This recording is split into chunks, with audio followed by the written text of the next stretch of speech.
దేవునికి మహిమ కలుగునుగాక. ఈరోజు దేవుని వాక్యాన్ని వింటున్న ప్రతి ఒక్కరికి ప్రభువు నామంలో నా వందనములు తెలియజేస్తున్నాను.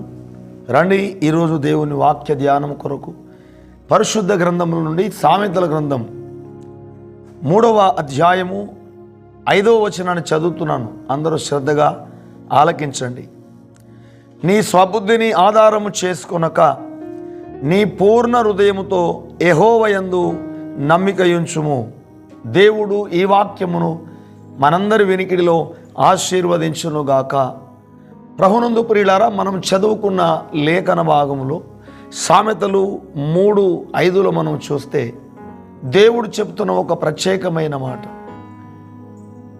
నీ స్వబుద్ధిని నీవు ఆధారము చేసుకోవద్దు, నీ పూర్ణ హృదయముతో యెహోవా యందు నమ్మిక ఉంచు అంటున్నాడు. దేవుని బిడ్డలారా, ఈరోజు దేవుని వాక్యం వింటున్న మీరు మీ స్వబుద్ధిని ఆధారం చేసుకొని బ్రతుకుతున్నారా, లేక దేవుని యందు విశ్వాసం ఉంచి బ్రతుకుతున్నారా? ఏదో నమ్ముతున్నామా అంటే నమ్ముతున్నట్టు కాదు, నీ పూర్ణ హృదయముతో అని అంటాడు. నీ పూర్ణ హృదయముతో యెహోవా యందు నమ్మిక ఉంచు అంటాడు. ఈనాడు చాలామంది తమ స్వబుద్ధిని ఆధారం చేసుకొని ఎంతో నష్టపోతున్నారు. దేవునికి విరోధమైన ఏ ఆలోచన కూడా నిలవదు. ప్రియులారా, ఒకసారి నువ్వు ఆలోచించు. దేవుని బిడ్డగా ఉంటున్న నీవు నీ స్వబుద్ధిని అనుసరించి నడుస్తున్నావా, లేక దేవుణ్ణి అనుసరించి నడుస్తున్నావా? ఒకసారి నువ్వు ఆలోచించు. ఇక్కడ జ్ఞాని అయిన సొలొమోను రాజు దేవుని ఆత్మచేత రాసిన ఈ మాట, నీ స్వబుద్ధిని నువ్వు ఆధారము చేసుకోవద్దు అంటున్నాడు. నీ పూర్ణ హృదయముతో యెహోవా యందు నమ్మిక ఉంచు అంటాడు. ప్రియులారా, అలాగే ఇంకో మాట ఏంటంటే, రాజులను నమ్ముకొనుట కంటే యెహోవాను ఆశ్రయించుట మేలు అంటాడు దావీదు భక్తుడు. ఈ లోకంలో ఎవరిని నమ్మినా ప్రయోజనం లేదు. నీ స్వబుద్ధిని నువ్వు ఆధారం చేసుకోవద్దు, ఇంకా వేరే మనుషులను కూడా నమ్మొద్దు, ఏ రాజులను నువ్వు నమ్మొద్దు అంటాడు. 146వ కీర్తనలో 3వ వచనం చూస్తే, రాజుల చేతనైనను నరుల చేతనైనను రక్షణ కలగదు, వారిని నమ్ముకొనకుడి అని అంటాడు. ఈ భూమి మీద నువ్వు ఎవరిని నమ్మినా వేస్టే, కానీ దేవుణ్ణి నమ్ముకొని నువ్వు బ్రతకాలి. సామెతలు 28వ అధ్యాయం 25వ వచనం చూస్తే, యెహోవా యందు నమ్మిక ఉంచువాడు వర్ధిల్లును అని అంటాడు. యెహోవా యందు నమ్మిక ఉంచువాడు వర్ధిల్లును. ప్రియులారా, ఈ లోకంలో రాజులను నరులను ఎవరిని నమ్ముకొనకండి. నువ్వు దేవుణ్ణి నమ్ముకొని బ్రతకాలి.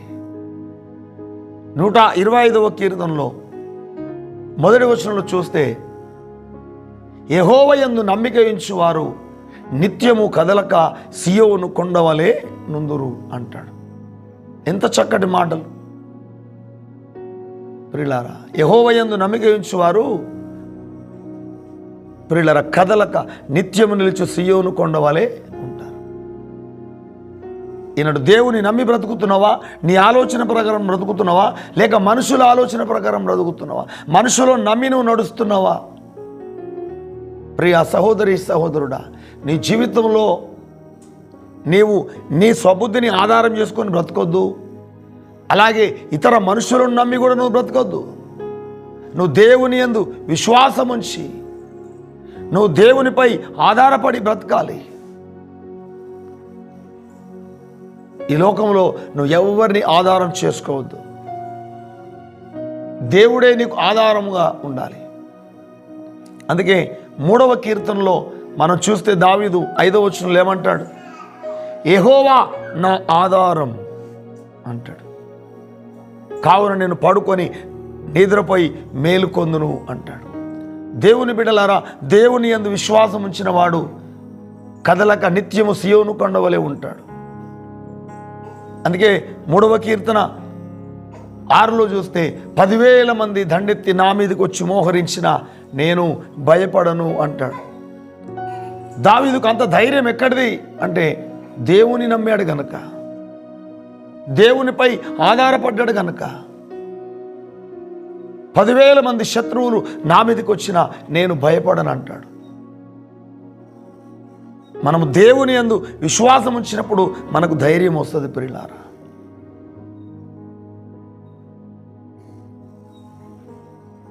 యాభై 56వ కీర్తనలో మనం చూస్తే 4వ వచనంలో కూడా చూస్తే, నేను యెహోవా యందు నమ్మిక ఉంచి ఉన్నాను కనుక నేను భయపడను అని అంటాడు. నరులు నన్నేమి చేయగలరు? యెహోవా యందు నమ్మిక ఉంచి ఉన్నాను కనుక నేను భయపడను అంటాడు దావీదు. నీవు దేవుని యందు ఎంత విశ్వాసం ఉంచితే అంత నీకు ధైర్యం వచ్చేస్తుంది.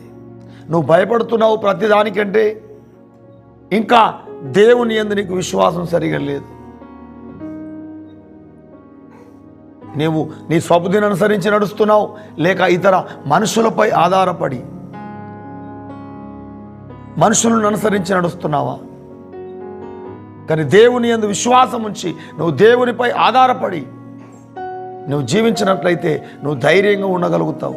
ఏ శత్రువు నేనేం చేయలేడు, ఏ సాతానుగాడు నేనేం చేయలేడు. ప్రియ సహోదరి సహోదరుడా, నీ జీవితంలో నువ్వు ఎవరిపై ఆధారపడి బ్రతుకుతున్నావు? నీ స్వబుద్ధిని ఆధారం చేసుకొని బ్రతుకుతున్నావా, లేక మనుషులను ఆధారం చేసుకొని బ్రతుకుతున్నావా, లేక దేవుణ్ణి ఆధారం చేసుకొని బ్రతుకుతున్నావా? ఒకసారి ఆలోచించుకో.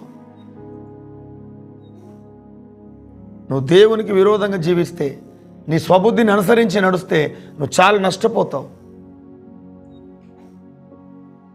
నీ స్వబుద్ధిని నువ్వు ఆధారం చేసుకోకు, పూర్తిగా దేవుని అధికారాన్ని ఒప్పుకో. చివరిగా మనం చదువుకున్న లేఖన భాగంలో సామెతలు 3:6లో చూస్తే ఏమంటాడు అంటే,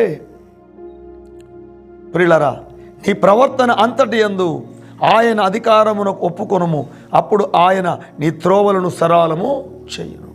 నీ ప్రవర్తన అంతటి పైన దేవుని అధికారాన్ని ఒప్పుకో, అప్పుడు నీ త్రోవలని దేవుడు సరళం చేస్తాడు. నీ బ్రతుకులో ఏ సమస్యలు ఉన్నాయో, ఏ ఇబ్బందులు ఉన్నాయో అవన్నీ దేవుడు తొలగిస్తాడు. నువ్వు దేవుని యందు విశ్వాసం ఉంచి దేవునిపై ఆధారపడి ప్రతి విషయంలో ఏ బాధ వచ్చినా, ఏ సమస్య వచ్చినా నువ్వు దేవునికి చెప్పు, దేవునికి మొరపెట్టు, దేవునికి ప్రార్థన చేయి. నీకున్న ఏ సమస్య కావచ్చు, ఏ శోధన కావచ్చు, దేవుడు తొలగిస్తాడు.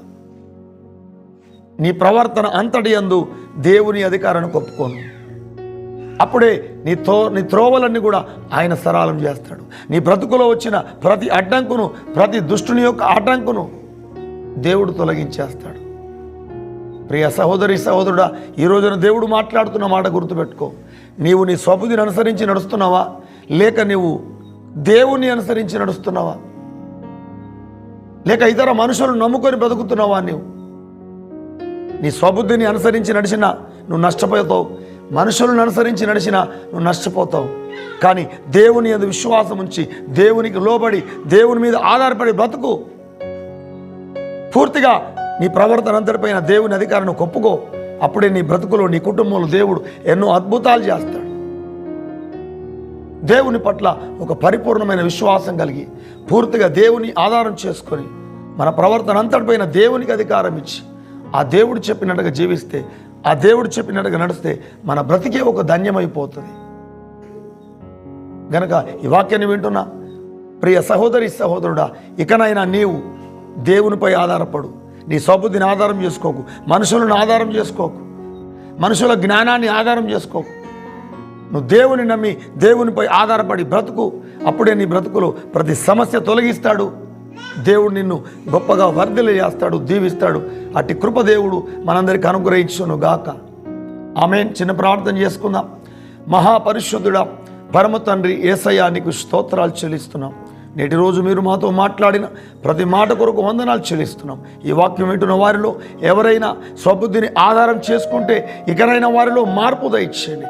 ఒకవేళ మనుషులను నమ్మినా వారిలో మార్పు దయచేయండి. ఆయన మా స్వబుద్ధిని నమ్మిన లాభం లేదు, ఇతర మనుషులను నమ్మిన లాభం లేదని ప్రభువా, నిన్ను నమ్మి నీ అధికారాన్ని ఒప్పుకొని నేను ఆధారం చేసుకొని నీ మీద ఆనుకొని ఆధారపడి పరిపూర్ణమైన విశ్వాసంతో జీవించడానికి కృప చూపమని ఈ వాక్యం వింటున్న వారు ప్రభు ఎవరైనా శోధనతో అనారోగ్యంతో ఉంటే మీరు ముట్టి స్వస్థపరచండి. పరిపూర్ణమైన విశ్వాసం దేవుని పట్ల ప్రతి ఒక్కరికి దయచేయమని యేసు నామములోనే ప్రార్థిస్తున్నాము తండ్రి. ఆమేన్. Praise the lord. దేవుడు మిమ్మల్ని మీ కుటుంబాలను గొప్పగా దీవించునుగాక.